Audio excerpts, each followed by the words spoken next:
Hello दोस्तों, DTL news channel पर आप सभी का स्वागत है। आप देखोगे पुणे पोर्शे वाला एक्सीडेंट बहुत ज्यादा जल्द से जल्द फैल रहा है। और वजह क्या है दोस्तों, एक्सीडेंट में जिन दो की डेथ हुई है वो पेशेवर इंजीनियर थे। लड़का लड़की जिनकी डेथ हुई है उनके परिवार को एक प्रकार से ये कह सकते हैं न्याय दिलाने के लिए लोग मुहिम छेड़ रहे हैं। आज हम भी इस मुहिम के साथ में आए हैं।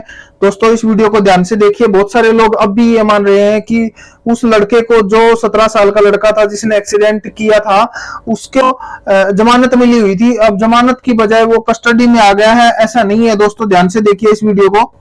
सर एक सवाल यह है कि जिस कोर्ट ने पहले नाबालिग को जमानत दी थी, आज वहीं पर वो जमानत रद्द करने की नौबत आई। इसके पीछे पुलिस ने क्या दलीलें रखी थी, किस वजह से वापस उसी कोर्ट ने ये जमानत रद्द कर दिया?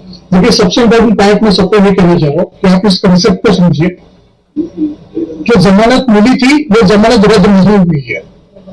ये आप इसको कंसेप्चुअली समझिए इस बात को। जमानत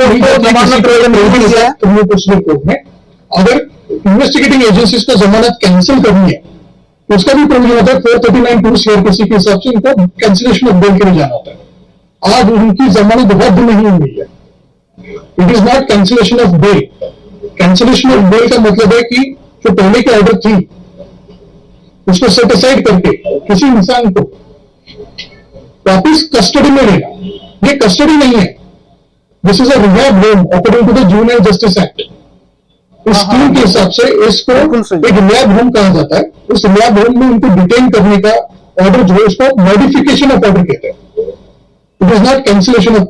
आपने देखा दोस्तों इसके अंदर जो है, तो दोस्तों ये जो एक्सीडेंट है पुणे कार पोर्शे वाला एक्सीडेंट है। इसके अंदर आप देखोगे ये अनीस अवधिया और अश्वनी कोस्टा को जो है एक्सीडेंट की वजह से इनकी डेथ हो गई थी। 20 मई को दोस्तों ये एक्सीडेंट हुआ था।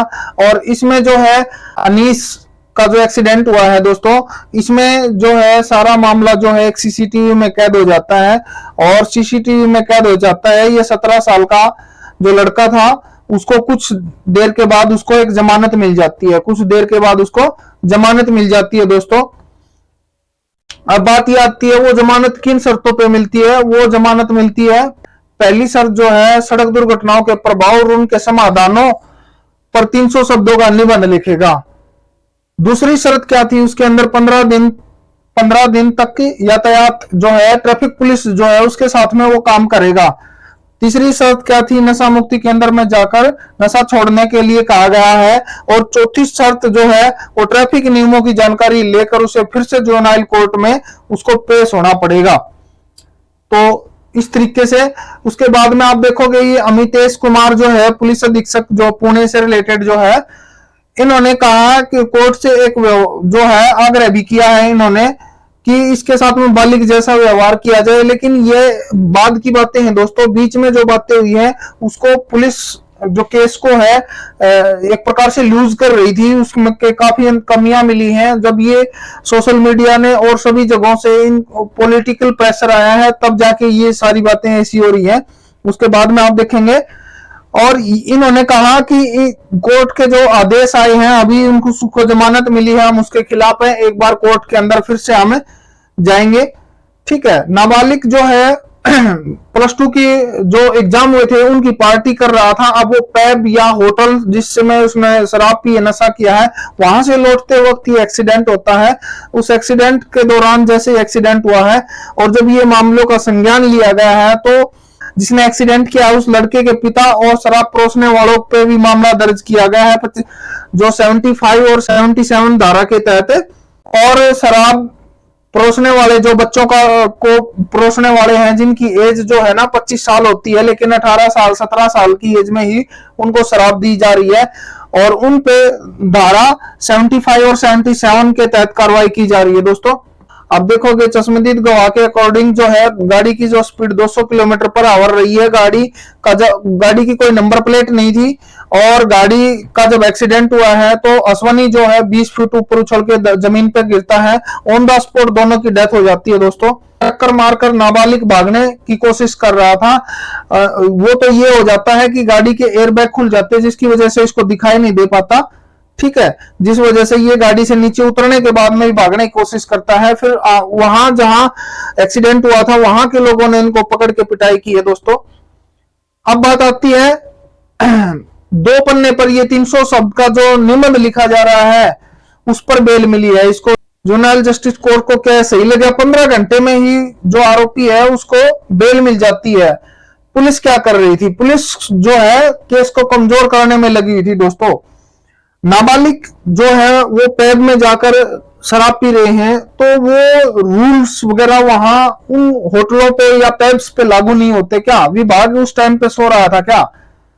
आरोपी जो है बिना डीएल के तेज रफ्तार में गाड़ी चला रहा है और पुणे ट्रैफिक जो है वो सो रही है। पुणे ट्रैफिक जो है वो सो रही है बिना आरसी, गाड़ी का कोई रजिस्ट्रेशन नहीं है, उस पर नंबर प्लेट नहीं लगी है, लड़के के पास में ड्राइविंग लाइसेंस भी नहीं है, लड़के के पास में ड्राइविंग लाइसेंस भी नहीं है आप देखोगे, और रजिस्ट्रेशन प्लेट भी नहीं है गाड़ी पे, तो भी वो गाड़ी को दौड़ा रहा है। ऊपर से वो नाबालिग है जिसकी एज 18 साल भी नहीं हुई है।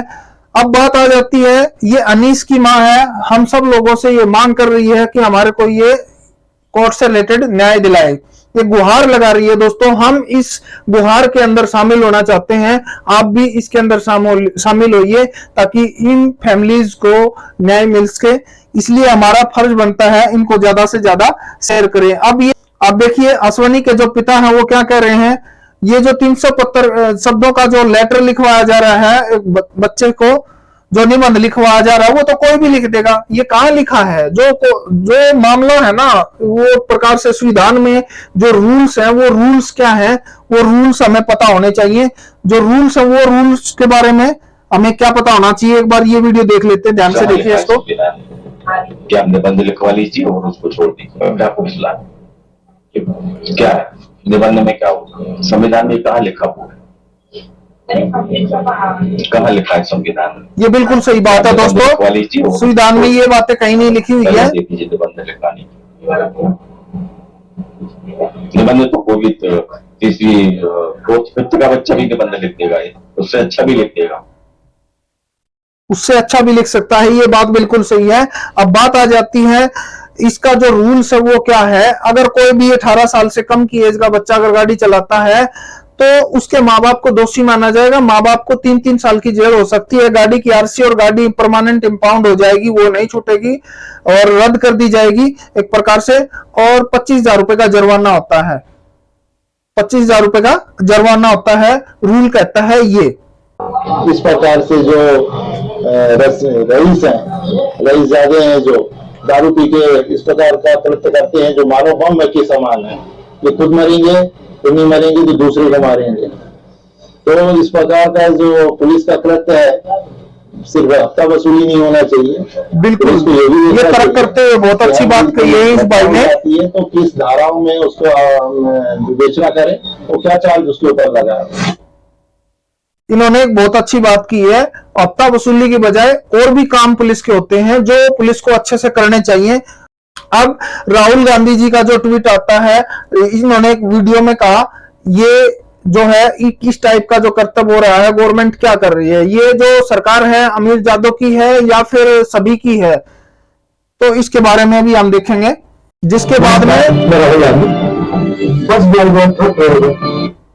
जिसके बाद में सारा सब कुछ होता है।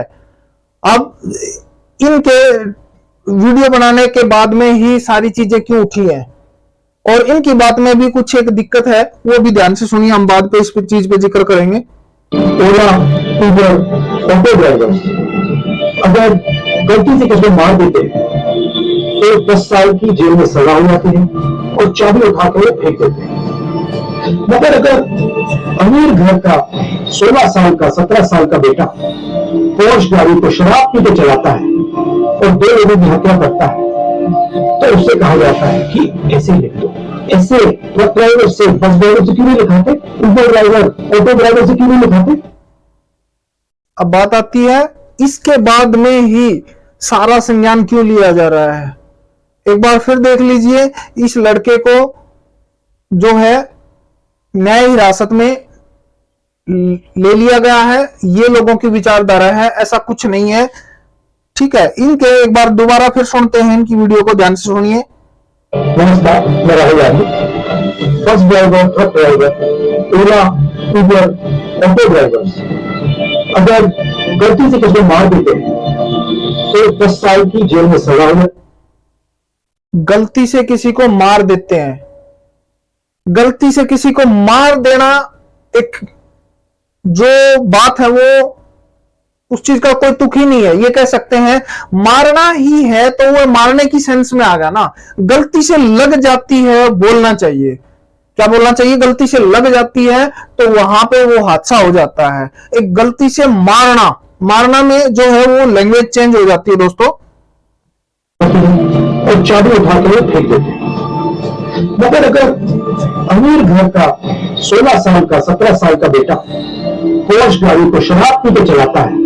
अब फिर से देखते हैं जो वकीलों की जो सुनवाई हुई है, जो कोर्ट में जो जज के पास में जो मुकदमे को लेकर जो बातें चली हैं उनके बारे में देखिए। कोर्ट ने अभी तक इस मामले में क्या फैसला दिया है, कब तक रिमांड होम में रखने का आदेश दिया है, उसके पीछे का तर्क क्या है, क्या इस दरमियान पुलिस जो नाबालिग आरोपी है पूछताछ कर सकती है, इसको लेकर भी दृष्टि कोई और आया है क्या? जो कहना था, जो लॉ पॉइंट पे जो एकेडमी के लिए जो कहना है ये जवाब दे रहे हैं, अभी वो रिकॉर्ड पे रखा हुआ है।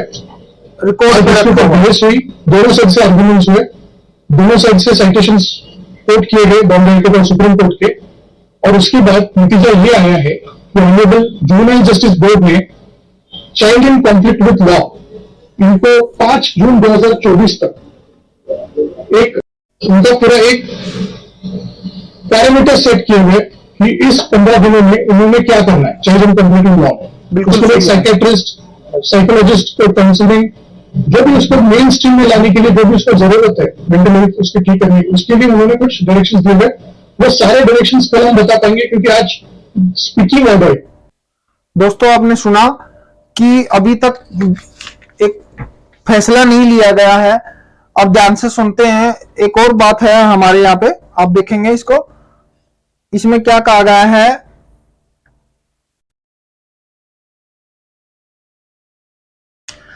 ये जो कोर्ट है, इस कोर्ट ने इस लड़के को जो जमानत दी थी वो कस्टडी में नहीं लिया है। इसके लिए एक नाम का जिक्र हुआ है, रिहैब होम।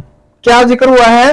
रिहैब जो होम है उसके अंदर उसको रखा जाएगा और उसके अंदर उसको सारी फैसिलिटी दी जाएंगी रहने के लिए, जो एक नॉर्मल मकान के अंदर होती हैं वो सारी फैसिलिटीज को दी जाएंगी। लेकिन उस रिहैब होम के अंदर रहते रहते इसको साइकोलॉजिकल असेसमेंट देनी होगी, सोशल बिहेवियर असेसमेंट देनी होगी, डी एडिक्शन से रिलेटेड जो ये है इसके टेस्ट होंगे एक प्रकार से। और ये जो टेस्ट होंगे, ये टेस्ट इसके, अब कोर्ट ने जो है वो 15 दिन के लिए इस रिहैब होम के अंदर इसको छोड़ा है, 15 दिन के लिए छोड़ा है। उसके बाद ये सारे डॉक्यूमेंट्स तैयार किए जाएंगे टोटल 30 दिन के अंदर, टोटल 30 दिन के अंदर ये किए जाएंगे।